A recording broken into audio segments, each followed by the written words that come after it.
The Education Network presents Inside the District with Superintendent Robert Avossa. Hello and welcome to Inside the District with Superintendent Robert Avossa. I'm your host, Claudia Shea. Dr. Avossa, thank you so much for joining us. I am happy to be here. Looking forward to our conversation. You know, it seems like you were just introduced to the district, it seems like a few minutes ago, but here we are winding down the second half of the school year. Does it feel like that to you?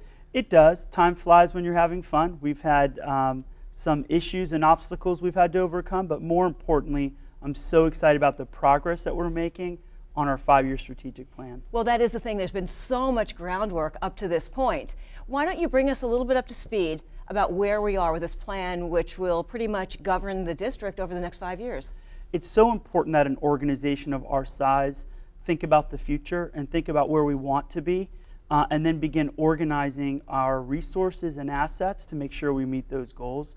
So I've spent a lot of time out in the community, getting a sense of what the community values, getting a sense of what the community is worried about and concerned about. And I think we've gotten really close to launching that and starting to move forward on the work. And you have identified 4 main goals, and you're in the process right now of determining how best to achieve those goals. So how about if we go through them one by one, with the first one being increasing reading proficiency by 3rd grade. It is so critical that children read by 3rd grade. The research is very clear that if we don't have kids reading by 3rd grade, then they're really going to struggle for the rest of their academic career. And we have to spend a lot of time, money, and energy to get them caught back up. So we are going to invert that investment and think differently about what we need to do before 3rd grade, rather than worry about the remediation that needs to occur after. So it's very important. We've got a lot of work to do in that area, trying to create high-quality pre-K programs, and even before that, what are families and community members doing when a child's 2, 3, and 4 years old, even preparing for pre-K? I know that you recently met with a group of teachers to get their input, since they're the ones in the classroom with these children. And what sort of ideas did they give you? It was fantastic. I've started a new program here where I will be meeting directly with teachers myself, about 130 to 150, and I want to hear from them. I want their voices. They're the ones in the field. They're the ones coming up with great ideas. We need to celebrate them. We need to share those ideas, and I want to give them an opportunity to give me the feedback I need to be a great superintendent and help the district achieve its goals. And now a second goal was ensuring high school readiness. What does that mean, and how do you go about trying to achieve that? So I think for too long we've only thought about the final outcome, right? Are kids graduating or not? Well, there's a lot we need to do and focus on along the way. 3rd grade reading, like we just mentioned. Now we're going to be focused on, are kids ready for high school? A lot of research out of Chicago, University of Chicago, that focuses on what kids need to know and be able to do in order to be successful in high school. So that'll be our middle school focus, making sure kids are engaged. Are they in a club, activity? Are they learning skills of working with technology, of making friends and understanding how to work together and compete? And those are very interesting things that we need to be able to focus on, that a test like an FSA or FCAT can't capture, and it's so much more than that. And this all paves the way to increasing the graduation rate, which is your 3rd goal. It is. Our graduation rate is about the state average. It's lower than the national average, and I know we can do much better than we're currently doing. And so that's the 3rd big goal, is making sure we graduate more students. But more importantly, I believe, is the 4th goal, which is, are those kids ready to go and be successful in post-secondary?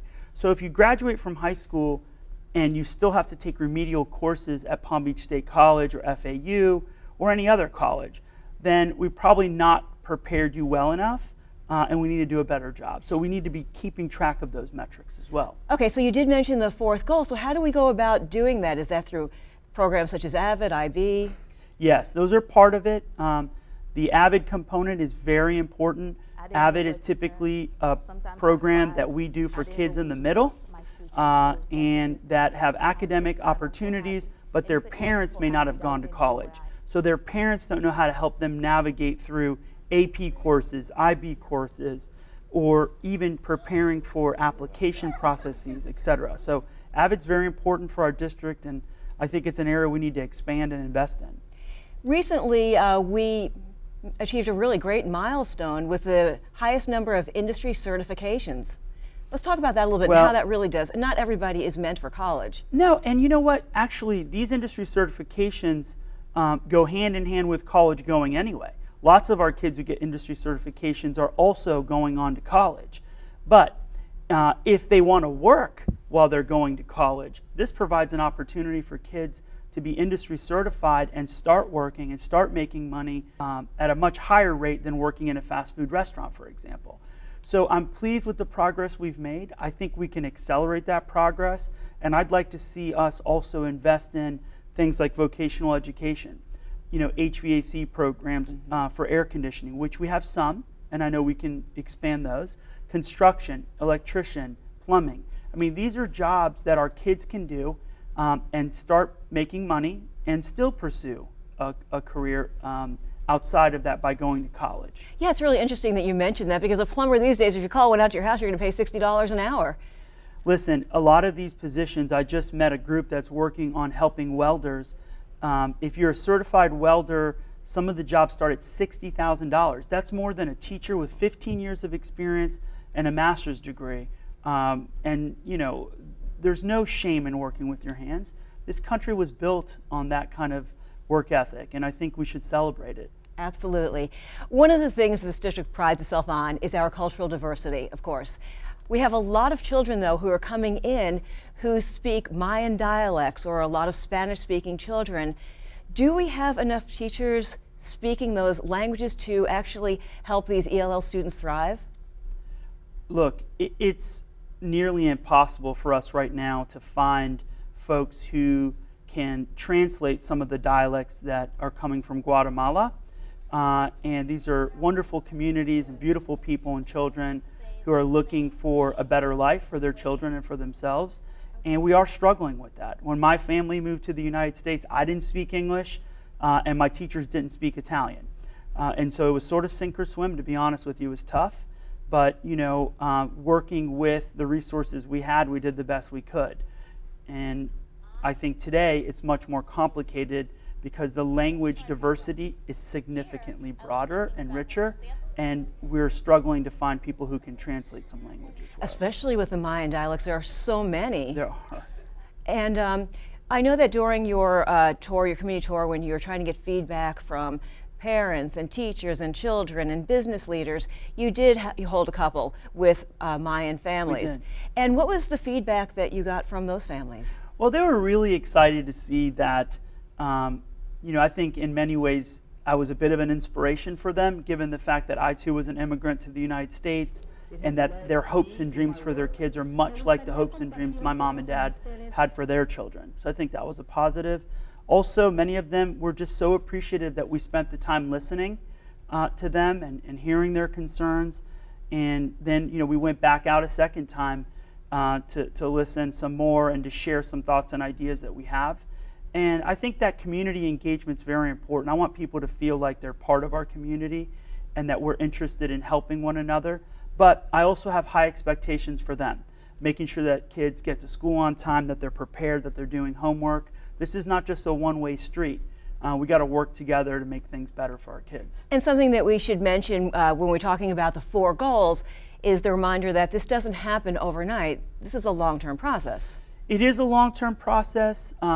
The students and the community that we serve is very diverse, and some of our kids come to school very well prepared, and we need to accelerate them and celebrate them and invest in them. And then other kids come to school in the middle, and we've got to be able to help them reach their maximum potential. And then, of course, we always have students who come with us that are significantly behind.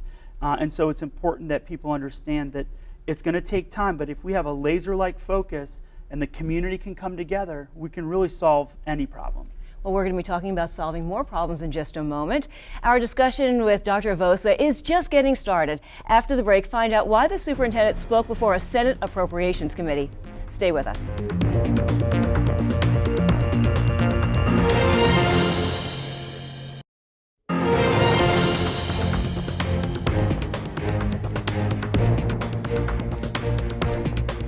Welcome back to Inside the District with Superintendent Robert Avossa. I wanted to come and share a couple of thoughts, having run the largest system in the nation in Atlanta, Georgia, that used a very similar model. I wanted to share my support and wanted to be first in line to ask the committee and others to allow Palm Beach County to be part of a group that might actually help show that this model works. Tell us about the Principal Autonomy Pilot Program Initiative and why you recently appeared before Florida lawmakers on this issue. Well, I think it's important that our principals and teachers have as much autonomy as possible to make decisions about what needs to happen in their school. Not all schools are the same. Some schools struggle in one area, some schools, excel in another. And unfortunately, we've got into this mindset that we're going to approach issues in schools in a one-size-fits-all. Every one of our communities is different. So I truly believe in providing schools as much decision-making and authority as possible so that they can solve their issues to meet the demands and needs of their kids. So would this bill be encompassing the whole county, or would it be just for specific schools? Would you have just a few schools to choose from? Well, as I understand it, as of today, it is for at-risk schools, and they're looking to pilot it in a couple of different counties. Now, I went up there to support the bill. I went up there to say I want to be first in line. I truly believe that this is a model that can work. I've seen it work. You've seen it work in Fulton County, where you were superintendent. Tell us about that, your success there. So the pilot program there had started where the state said, are there any school systems that would like to be considered independent or autonomous of the very lengthy, it was called Title 20, 750 pages of rules and regulations that had been built up over 100 years to really dictate how schools are run. And so we said, look, we think we can get better results with the same money that we have and give more autonomy to teachers and principals and parents. And we did it. We showed that that model works. Our graduation rate went from 70% to 86.5% in just 4 years. We did not spend more money. We provided our teachers a lot more autonomy. We agreed on what needed to be taught, but how it was taught and when it was taught was up to the schools. So some schools began changing the way they delivered instruction. Some had a longer school day. Some had a longer school year. Some had programs that extended into the weekends. But if we've got all of these bills at the state level that sort of handcuff us, then we can't be creative and innovative to reach the needs of a very diverse group of kids. Well, now you have the proof that it worked in Fulton County. In the very beginning, did you meet resistance? Some people don't like change. This is the way we've always done it. No, it's definitely an issue, right? Because public schools are large bureaucracies, and we tend to do what's best for the whole system, and we stop thinking about what are we doing for the top performing kids? What are we doing for the middle? What are we doing for the low achieving? And we've got to stop periodically and take a deep look at the work and be reflective about it and change and morph and customize. We're like the last industry that's not personalized and try to meet the individual needs of kids. And we've got to start doing that. And I think this is one way to do that. And I'm hoping to have a proof point with a few schools. Maybe the state will give us an opportunity to extend and expand teacher and principal leadership on how they want to run their schools. You've also talked about how, especially when you have a district of this size, that it's like running a business in certain ways. And so to that end, you've talked about and have started taking a deep dive look into the budget to see where there's waste, you can make cuts. And I know that you are revamping the 5 area offices. Is that all part of taking a look at the budget? It is. We've engaged with some outside assistance with this. It is a very complicated 10-month process. We have a $2.3 billion budget with a B. And that budget has grown and morphed over 2-3 decades, and we've never stopped and taken a deep look at whether or not those investments are getting the kind of results that we need. And that's exactly what I'm doing now. This first decision to think differently about the way schools are managed and evaluated is going to move upwards of $5 million back to the school instead of in middle management. Those resources can help kids and teachers better create solutions for their kids on the ground rather in central office. So, these are things that we're going to be doing over time. There'll be other decisions that will happen. It wasn't about cutting costs. It's about moving the resources we have to where the action is and where the resources are needed more. Speaking of money, it's always nice to get some from the state. Have you seen the budget? Has it been unveiled for the 2016-17 school year? So the governor showed his budget, and now both the House and Senate are sort of pouring through that, and they'll make some suggestions on their own. So it may change a little bit. It's hard to say. We're not super excited about the new dollars that are on the table. It could be as low as 1.65%. I've heard some upwards of 2%. But that's not even close to what organizations like ours need. But we're taking a hard look at what we have and thinking about the way we use our dollars. I don't anticipate the state coming up with lots of new dollars. Which is why you have to be smart and take this deep dive look and see where you can save. That's right. And speaking of money, several government entities in Palm Beach County are considering a sales tax hike. Where does the district fit into this or weigh in with this? Well, I've been talking with the board for several months now about the conditions of our facilities. We went through an enormous growth in the 1990s and early 2000s where we were growing very rapidly. We had new schools coming up all over the place. We have now nearly 30 million square feet under air. And so those schools now are beginning to show age, and they need air conditionings replaced. They need roofs replaced. We need to create new blacktop asphalt in some of these areas. We need new security systems. We want to have good points of entry. Our police department has equipment that they need. Those dollars have been reduced over the last 7-8 years. We've lost $850 million of tax revenue that used to go for facilities, and that has evaporated. That's why we're in the position that we're in. Those dollars are gone, and the only option we have left is a sales tax. Now, I will tell you, the last one that we did was fantastic. We're getting ready soon to have a meeting where we'll share with the community that all the promises we made were promises that we kept. We delivered every project within budget and on time. So we've got a very good track record to run on. Right now, I'm leaning very heavily towards bringing this idea to the board and getting their input. They've given some input, but I think it's time now that we take a step forward and put an investment back into our public schools. And is this one of the issues that first came up when you started doing your community tours about the aging infrastructure? That's exactly right. So, if you don't take care of your assets, they deteriorate. A small leak that could have cost $10,000 to fix winds up costing $1 million because you have to replace the whole roof, for example. So we can't be short-sighted. We've got to be thinking about investing and managing our property the way that it should. This is a list of needs, not wants. This isn't about getting the bells and whistles. This is about just keeping our property up to standard so the neighbors and the community feel like we're really doing a good job with our assets.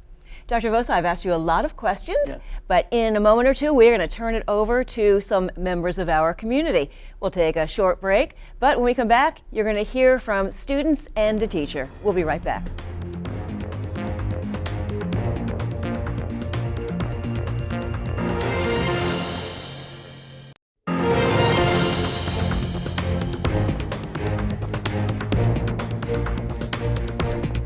Welcome back to Inside the District with Superintendent Robert Avossa. We are wrapping up our discussion, and so now I thought that maybe we should go to the segment we call Ask the Superintendent. What do you think?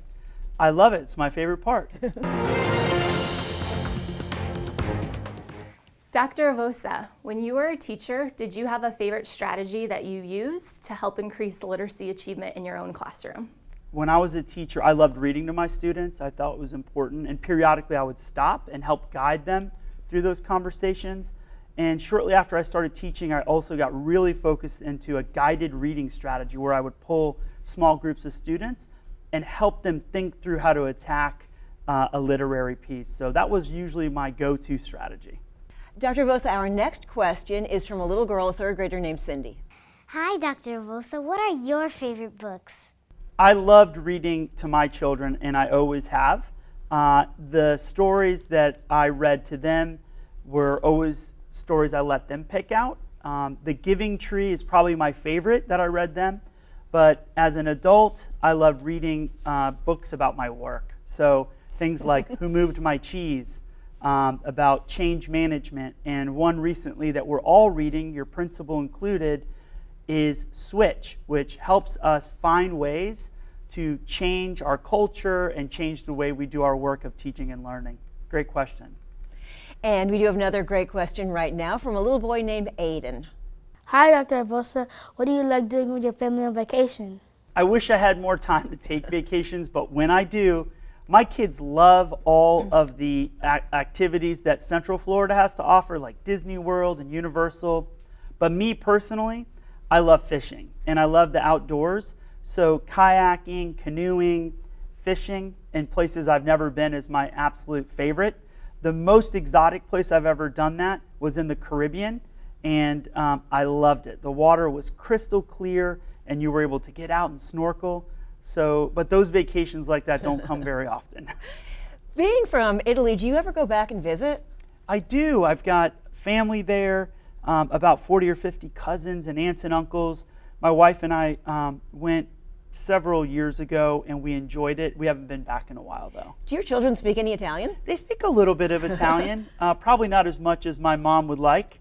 She's actually a little bit upset with me about that, but you know, it's hard if you're not speaking at home. My kids actually speak more Spanish than Italian. That's interesting. Yeah. I have one final question for you. If you could deliver a message right now to every child in the district, whether they be in kindergarten or seniors in high school, what would be your message? Listen, teaching and learning is tough, and as we get older, it gets harder. But if you're a hard worker, you care deeply about your work, right? Show your best. Work hard every day. Do your very best. All the people in the schools are there to support you. And I want them to do their best, show their best work, take their time thinking through solving issues. And the last one's really easy. Be nice. Be nice to one another. Be nice to your teachers and do the right thing. Thank you so much for your time with us. It flew by. It was great to talk to you again, Dr. Avossa. I'm always happy to. Thank you. Thank you. And thank you so much for joining us here on Inside the District with Superintendent Robert Avossa. We welcome your feedback, so please contact the Education Network through the email address shown on your screen. I'm Claudia Shea reporting for the Education Network, keeping you informed.